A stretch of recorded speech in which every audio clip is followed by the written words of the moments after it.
찬송가 147장 거기 너 있었는가 1절, 4절, 5절 찬양하시겠습니다.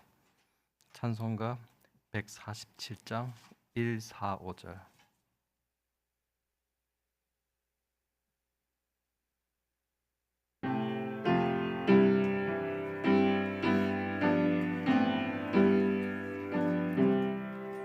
거기 너 있었는가 그때에 주님 그 십자가에 달릴 때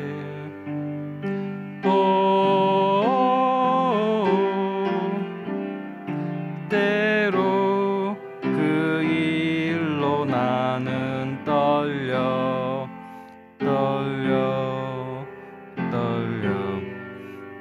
거기 너 있었는가 그때에 거기 너 있었는가 그때에 주님 그 무덤 속에 닐 때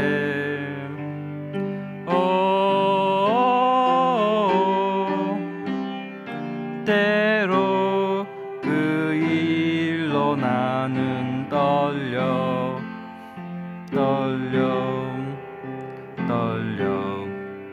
거기 너 있었는가 그때에 거기 너 있었는가 그때에 주님 그 무덤에서 나올 때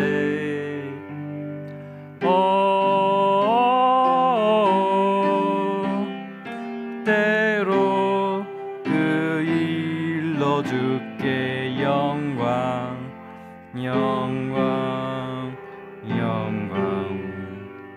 거기 너 있었는가 그때에.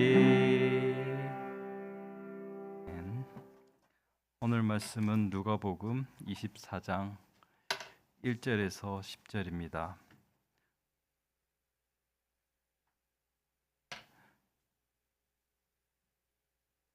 누가복음 24장 1절에서 10절 교독하시겠습니다. 안식 후 첫날 새벽에 이 여자들이 그 준비한 향품을 가지고 무덤에 가서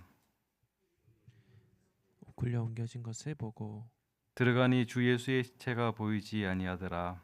이로 인하여 근심할 때에 문득 찬란한 옷을 입은 두 사람이 곁에 섰는지라. 여자들이 두려워 얼굴을 땅에 대니 두 사람이 이르되 어찌하여 살아있는 자로 죽은 자 가운데서 찾느냐. 여기 계시지 않고 살아나셨느니라. 갈릴리에 계실 때에 너희에게 어떻게 말씀하셨는지를 기억하라. 이르시기를 인자가 죄인의 손에 넘겨져 십자가에 못 박히고 제3일에 다시 살아나야 하리라 하셨느니라 한데 그들이 예수의 말씀을 기억하고 무덤에서 돌아가 이 모든 것을 열한 사도와 다른 모든 이에게 알리니 이 여자들은 막달라 마리아와 요한나와 야고보의 모친 마리아라 또 그들과 함께한 다른 여자들도 이것을 사도들에게 알리니라. 아멘. 오늘 부른 거기 너 있었는가 그 찬양 가사가 오늘 본문 내용하고 딱 맞습니다. 예수님께서 십자가에 달리셨을 때, 그래서 해가 그 밝은 빛을 잃었을 때, 예수님께서 무덤 속에 장사되실 때, 그리고 부활하셔서 무덤에서 나오실 때, 이 모든 순간 예수님과 함께하면서 부활의 증인이 된 사람들이 있었습니다. 오늘의 본문에서 나오는 여인들이었습니다. 사복음서 중에서 누가복음의 특징은 유일하게 저자가 유대인이 아니고 헬라인이라는 것입니다. 모든 성경이 참 하나님 주신 영감으로 기록되었지만 또 기록된 사람의 이 개성이 드러나는 것이 참 흥미롭습니다. 누가복음이 다른 복음서와 다른 특징이 많이 있는데 그중 하나가 여성에 대한 내용이 많이 기록되어 있다는 것입니다.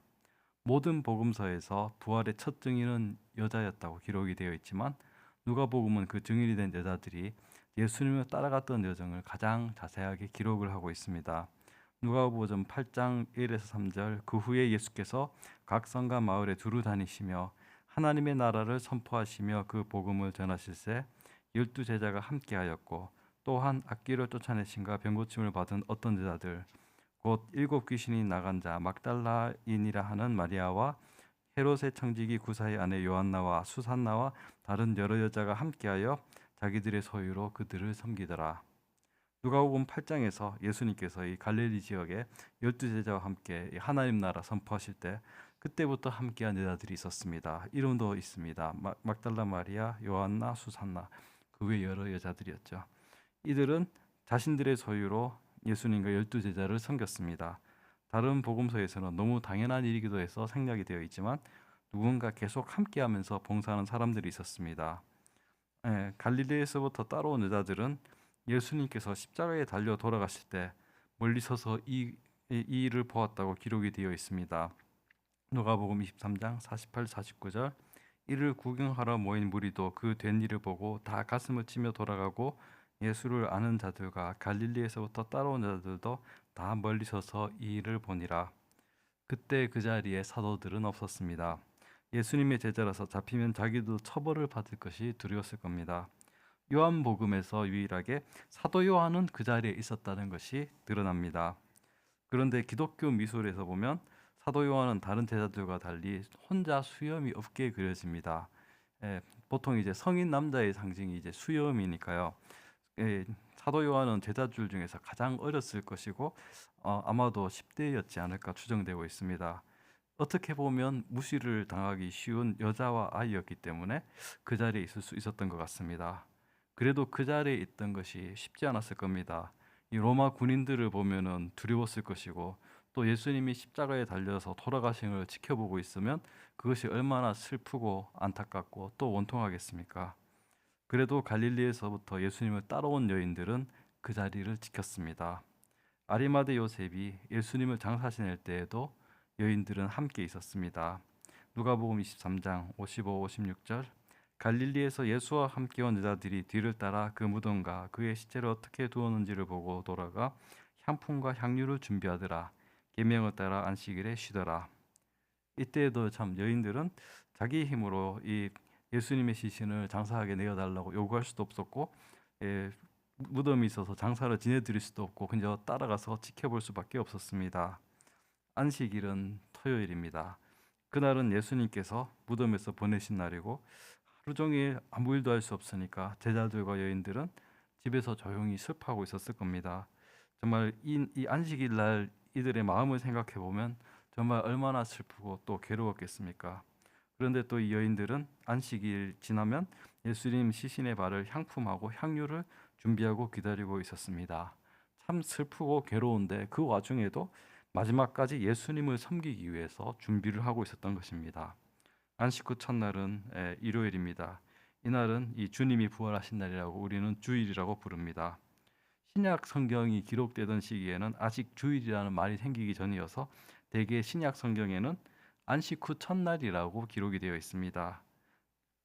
이 주일에 첫 번째 주일에 여인들은 그 준비한 향품을 가지고 새벽에 오자마자 무덤으로 향했습니다. 다른 복음서들을 보면 이 무덤 문을 막고 있는 돌을 여자들끼리 어떻게 옮길까 참 걱정하면서 갔습니다. 예, 아직 새벽에 사람이 많지 않으면 남자 한 명 정도 같이 가져도 될 것 같은데 아직 위험하다고 생각했던 것 같습니다.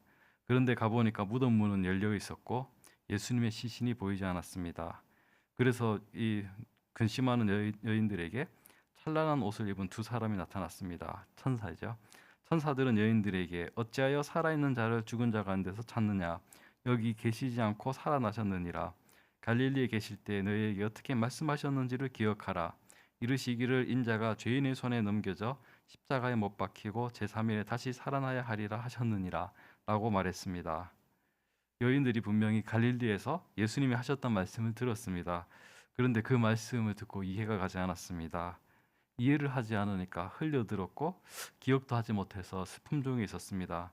그런데 이제 이 천사들의 말을 듣고 여인들이 예수의 말씀을 기억했습니다. 그리고 9절 무덤에서 돌아가 이 모든 것을 열한 사도와 다른 모든 이에게 알리니 이 여자들은 막달라 마리아와 요한나와 야고보의 모친 마리아라. 또 그들과 함께한 다른 여자들도 이것을 사도들에게 알리니라. 여기 이름이 기록되어 있는 여자가 3명이 있습니다.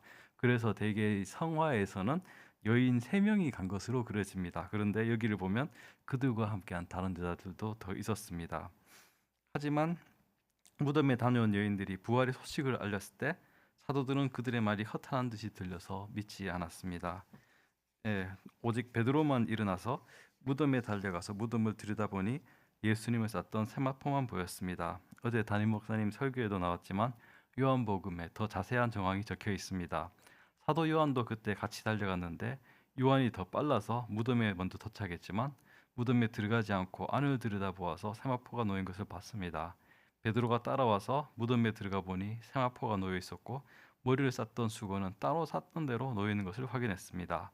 그리고 베드로가 들어간 것을 보고 요한도 따라 들어가서 확인을 했습니다. 사도 베드로와 사도 요한도 이 비어 있는 무덤을 보았고 여인들의 증언을 들었지만 그저 그 된 일을 놀랍게 여길 뿐이었습니다. 성경은 참 정직한 책입니다. 부활의 첫 증인이 사도들이 아니라 여인들이었고 여인들의 증언을 듣고도 사도들이 믿지 못하였다. 이것을 적는 것이 부끄러울 수 있지만 정직하게 있었던 일을 그대로 적고 있습니다. 이렇게 정직하게 기록되었기 때문에 우리는 이 부활의 증언이 참되다는 것을 오히려 알 수 있습니다. 이 여인들은 갈릴리에서부터 예루살렘까지 십자가에서 무덤까지 예수님을 따랐습니다. 그리고 겸손하게 계속 예수님을 섬겼습니다. 그렇기 때문에 예수님의 부활을 가장 먼저 알게 되었고 또 부활의 첫 증인이 될 수 있었습니다. 거기 너 있었는가 그때라고 물으실 때 네, 저는 계속 예수님을 바라봤고 따라왔습니다. 제가 제자리에서 제가 할 섬김을 다하였기 때문에 그 자리에 있었습니다. 이 여인들처럼 그렇게 답할 수 있는 저와 여러분이 되시기를 바랍니다.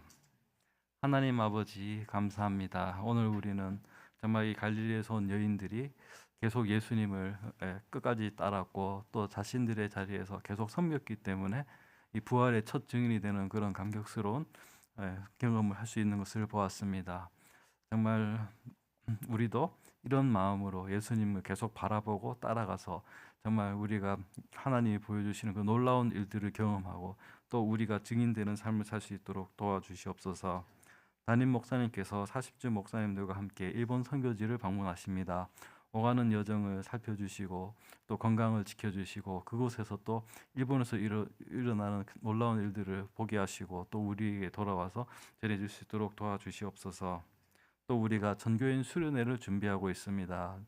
하나씩 준비해 나가고 있는데 이 과정을 지켜주셔서 준비 잘 할 수 있도록 하여 주시고 그래서 온 교인들이 모두 은혜로운 시간 보낼 수 있도록 도와주시옵소서. 그리고 오늘 하루도 우리 주 예수 그리스도를 바라보면서 예수님을 닮아가는 삶을 살아갈 수 있도록 도와주시옵소서. 예수님 이름으로 기도드렸습니다. 아멘. 하늘에 계신 우리 아버지, 아버지의 이름을 거룩하게 하시며 아버지의 나라가 오게 하시며 아버지의 뜻이 하늘에서와 같이 땅에서도 이루어지게 하소서. 오늘 우리에게 일용할 양식을 주시고 우리가 우리에게 잘못한 사람을 용서하여 준 것 같이 우리 죄를 용서하여 주시고 우리를 시험에 빠지지 않게 하시고 악에서 구하소서. 나라와 권능과 영광이 영원히 아버지의 것입니다. 아멘.